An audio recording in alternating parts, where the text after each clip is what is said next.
Good to see you. Happy to be here. It's great. I listened to your podcast with Jack. Let's just get right into the Jack stuff. Yeah. Because I listened to your podcast with Jack, and I found something very...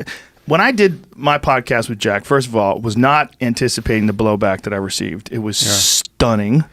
But what I thought was I was just going to have a conversation with this guy. It'd be fun, see what it's like to run this gigantic network that helps people communicate. You okay, Jamie? Okay.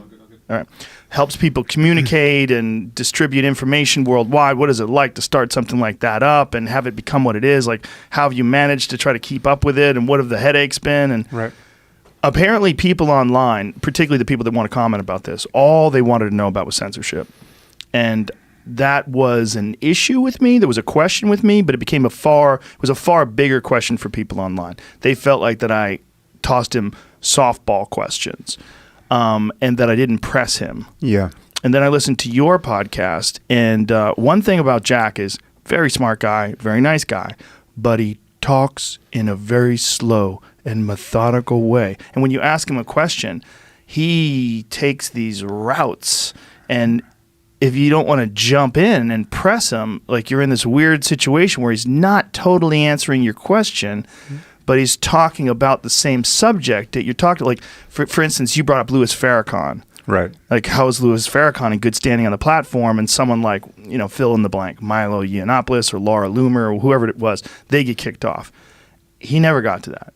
He went around and around and around with you. Yeah. And he recognized this after the podcast. I received a lot of blowback. He received a lot of blowback. So I contacted him. And he said he would be more than happy to come back on again and address all these things. And I said, okay, what I'd like to do is address specific instances of people being censored. And he said, okay, what I'll do is I'll bring in someone from the company that's in charge of that stuff. Right. So I'm starting to put together a picture of what it's like to be a CEO of something as big. And he's also a CEO of Square. He runs the Cash App. There's a lot of stuff going on there, right? So he's obviously busy. How much day-to-day involvement does he actually have, and who gets censored and why they get censored, and how much is he willing to share about that? So we're going to find out in the next follow-up podcast. But I got accused of everything from being a shill to being a cuck to being and there's also an issue that you've managed to avoid, wisely so, of advertising. The Cash Apps and advertiser on my podcast. So because the Cash Apps and advertiser on my podcast... Right. The man had you by the throat. Exactly. Yeah, they think couldn't that. ask all those great questions that were queued up. The reality is those are the questions I would have asked. Right. Now, that's hard to say because no one's going to believe it. But those are the questions I would have asked. And I tried not to be too confrontational with a guest. But in hindsight, I probably could have pressed more, particularly on people like Kathy Griffin calling for doxing for the kid with the MAGA hat on with the Native American. There's quite a few, but I noticed that. Well, what was your experience like with it? Yeah, so it's interesting because you and I we had different interviews because they were timed differently. I mean, it's an interesting topic because this opens the door to all the ways in which our podcasts are different. I mean, you stream live. I sit on my podcast for at least a week. So, I mean, in Jack's case, it was like 2 weeks before I released it. So I did my interview with him before this flurry of interviews with him came out. I mean, there was a Rolling Stone interview. There was I think maybe a Huffington Post interview had come out, but basically there was nothing out there. So I had no real examples of how he dealt with these questions. Or how he talked. Yeah. Well, I mean, slow talking is not a problem for me because I'm one of the great slow talkers. So we're in a groove there. But he, I didn't know what his boilerplate was and how he would answer any of these questions. And your podcast came out before mine did, but mine was before the Covington High School Catholic circus happened, right? So the real missed opportunity for me was just a sheer matter of timing. Like because the Covington thing put such a fine point on everything that's wrong with Twitter and the way journalism interacts with it. Right? I mean, I think it was Farhad Manjoo wrote an op-ed in the New York Times saying Twitter has destroyed journalism, and it was not a crazy op-ed, in fact. After the Covington thing, and the whole, and Kathy Griffin would have been the perfect example to talk about why is she still on if she's calling for the doxing, right? Yeah. But I think I had a substantially similar interview with him that you did, because there's two things. One is he's great at sort of pirouetting around the sharp-pointed question of, what is the policy and why are you applying it in this seemingly disparate way? And it seems to skew politically in one direction all the time, right? But I think you also, I did, and I think you did. Naturally, we cut him some slack in that he's the CEO of these two corporations. He can't be expected to actually know what happened in every one of these micro cases. Like, I think I brought up the case of, I think her name is Megan Murphy. I mean, I hadn't even heard of her before. That's the lesbian woman? She was like a feminist who said sort of the wrong thing in the transgender space. She said something like men are not women, right? Right. And she got banned.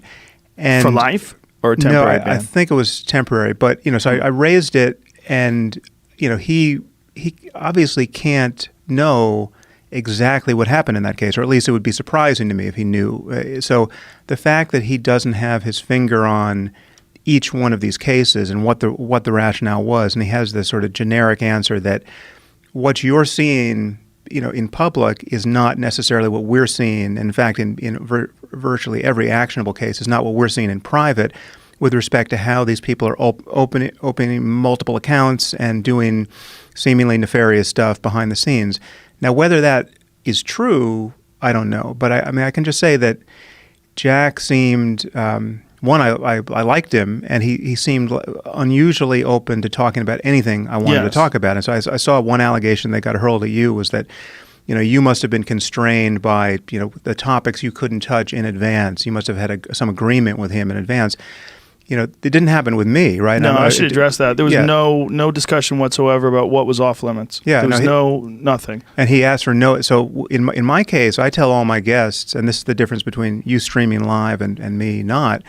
I tell all my guests, listen, if at any point in this interview you put your foot in your mouth or I put my foot in there, we can edit it, right? Like I want you to be totally happy with what you say over the next 2 or 3 hours.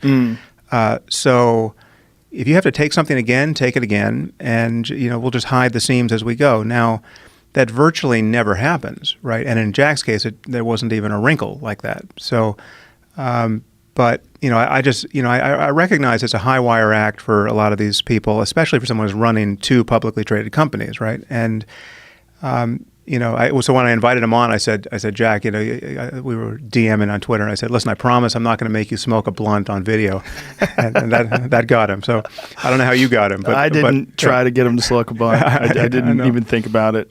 Yeah, we weren't drinking. We were just talking. Maybe it would have been better if we were drinking, because it did seem very stiff. I listened to it after the fact, and I get from their anticipation why it would be disappointing. I just thought it was kind of boring. I thought my podcast with him just wasn't very good. I sometimes do too many podcasts. And when I sometimes do too many podcasts, I think I run low on juice. And I'm not as, I'm not as engaged, or I'm not as fired up about it. And maybe I definitely should have prepared more for him. But I really thought it was just going to be a conversation about what it's like. And I thought that would be really easy to do. Yeah. Because it's such a unique position to be running something like Twitter. But he, I don't know if he was evasive because he didn't know the things or because he didn't want to talk about the things.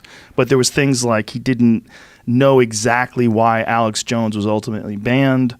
He couldn't recall or didn't know. Now, is that because he couldn't recall? Is it because he didn't want to talk about it? Or is it because he didn't remember it? I don't know. You'd have to be inside his head to get that answer. Yeah, he's clearly got a very practiced line that he uses to answer these questions. Yes. And because I know what it's like to have boilerplate. I've been on a book tour, and you're just basically getting asked the same questions again and again. And here he's getting asked fairly pointed questions about where Twitter's going, and he's got I don't think this is dishonest. I just think, but it has this amazing ability to close the door to further inquiry, because he gives you the full mea culpa right up front. You ask like, well, what's the situation with the seemingly asymmetrical banning of people, and he'll say, we got to get much better at communicating our process. We're not nearly transparent enough. This whole thing is in disarray, and my job is to fix it, right? So it's like a global we're fucked up and we're going to get better. I promise you, right? Yeah, and but that doesn't do any good for the people that are already banned, right? Especially, but there's not a lot to get beyond that in an interview. Yes. So it worked. Whether I don't think it's nefarious. I think it could well be totally honest, but it does have this effect of you just keep reaching a certain kind of brick wall that you didn't know was going to be there. Yeah, I felt that too, and I didn't really navigate that very well. And that was a big part of the blowback. But then the blowback was accentuated when they found out that he sponsors me. Right. Because the Cash App is one of his businesses, and it sponsors the podcast. Yeah. Well, I had a very similar result, and I don't have that problem. So, I don't think that diagnoses your situation at all. But it's very interesting. I mean, the difference between the business models under which we run our podcasts and just the different, just every choice you make in how to produce a podcast, I essentially have made the opposite one, like streaming live like this. Mm-hmm. The fact that this is just all very interesting to me because I'm kind of a reluctant student of digital media now because I've just kind of stumbled into this wild west that, you in large part have invented, right? I mean, this podcasting space was nothing. And now we've got Spotify, buying up. It's just like a land grab for audio. Yeah, we were talking about that before the podcast. They just purchased some company. What is it? What is it called? Gimlet. Yeah. For some ungodly amount of money. Yeah, like $200 million, and they're going to spend $500 this year or something. And so it's this. We're all just making this up. And I've just released a meditation app, which is a different business model still. And so now I have these kind of two parallel digital businesses happening in my life. And it's just very interesting, the decisions you make or are forced to make and the consequences of it. And so like the fact that we're having this conversation live, you don't even have to think about whether you're going to edit this, right? Because it's streaming live and we're going to, when we're done, we're going to turn off the mics and walk out of here and your job is done. With my podcast, that's not the workflow at all, and I totally envy this approach that you have, but for a variety of reasons, I feel like I can't take it in my life, and so but it is very different. It dictates many choices, down the line, which there's a positive and negative, but it's the positive is. What you hear is what we got, and we're done after we turn these mics off, and that's not how I podcast. There's also the visual element of it, and the visual element of it, and initially was almost like a side effect. I mean, we first started it out visually, but then when it started going to iTunes, the iTunes aspect of it became the focus. The audio version of it rather became the focus. But then we decided to stream on YouTube and put it up on YouTube, but it was totally not profitable. It was just for a goof. Like, right. Oh, we'll have the video up. Why not? Some people like video. It was one of those things. But then you realize ultimately that YouTube becomes a viable source of revenue, and then it's also the way a lot of people like to watch it. And they also like to watch it because they can comment under it. So that was the other thing that came out of the Jack podcast. We got into a controversy about comments and about how comments are deleted or how they're shown and hidden and what happens. Because people were accusing Jamie of deleting all the derogatory comments. We don't touch any of it. We don't delete any of them. We don't do anything to them. We just leave them up there, and it's mostly a cesspool. But I mean, even on a good podcast, there's a lot of crazy shit that happens on these things. But from what we think, and Jamie, correct me if I'm wrong, you think that what's going on is that people are marking other people's posts as spam. Yeah. There's that. And then Brandon also has the theory that a lot of alt-right people are targeted by the algorithm that YouTube uses. Like in one case, there was a guy who had a Pepe the Frog avatar, and he said like his comment immediately went to spam. And that the other thing is that the comments are curated depending upon who is watching it and what account they'll be different. Sort of, yeah. They'll propagate different comments to the top. It's not you can actually change it if you prefer to see the most new comment, like from the your own personal YouTube when you're watching. But you as a viewer or user of YouTube have to make that actual Yeah. So that distinction. conspiracy theory just heightened the whole thing, right? Okay, now they're deleting negative comments. Like, look, I don't like doing bad podcasts, but I will be the first one to tell you when I think a podcast sucked. Yeah. That podcast was definitely disappointing. It wasn't good. Mine wasn't good. It was, like I said, when I listened to it, I was like, God, this is kind of boring. Yeah. It just wasn't juicy. There was nothing. We didn't get a flow. It wasn't like he and I were just shooting the shit, having a good time. Well, take that one decision. So you have decided to make video a main component of this podcast. Now, it's still probably a small percentage of your actual listens. Not anymore. Oh, no, it's grown? Not Okay. anymore. It's gotten to, well, it's almost 50-50. Oh, awesome. It's closing in on that. Yeah, it used to be like 90-10, right? Yeah. Okay, so I have it. I don't have a video component, and so I just put audio on YouTube, but I put absolutely no energy into YouTube.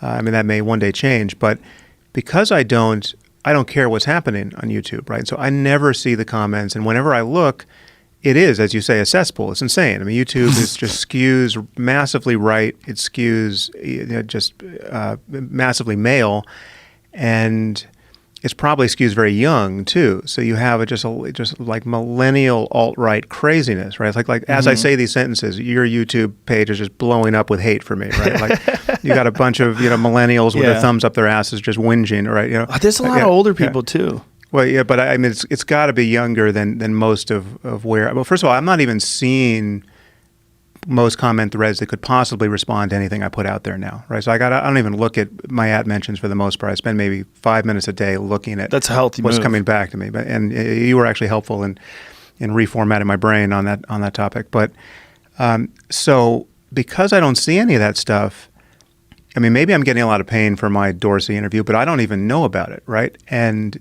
so I don't feel like I have to course correct in response to anything now. Yeah. And in large measure, it is a consequence of just this decision that, I inadvertently made that I don't have a video component to my podcast at the moment. And so I'm not spectating on the feedback on YouTube.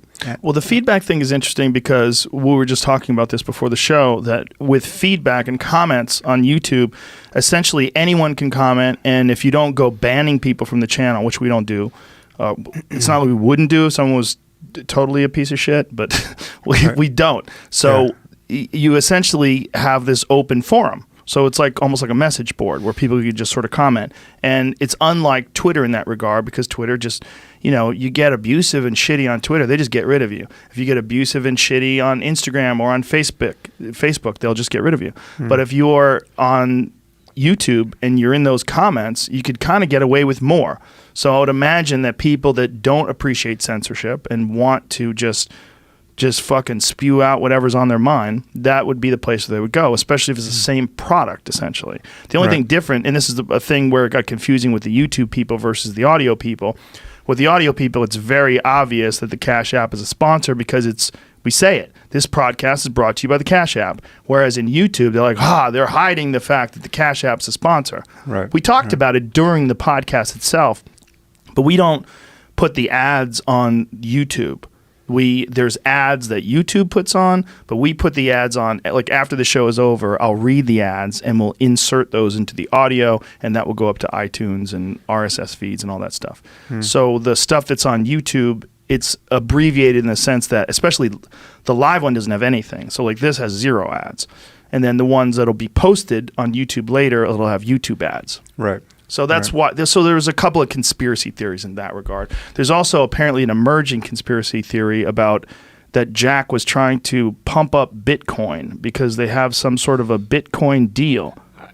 Have you heard this one? I read that, but from what I saw, it's not higher than it was at any point. It's still right around $3,500. So if there was a pump and dump scheme of some sort, then it should be provable on the blockchain, I guess. I don't know. Yeah, I don't understand that. But is there any other component to it? I don't know. I don't know where that was coming from necessarily. I don't even. What did he? All he said was that, well, the Cash App sells Bitcoin. So we talked about Bitcoin. I think because you can buy and sell Bitcoin through the Cash App, I should say. I think he said something about blockchain technology rendering everything permanent online, and that was something different, though. Yeah. But that I think that's in regard to comments and to anything, blog posts. Blockchain is essentially going to have everything that's online forever.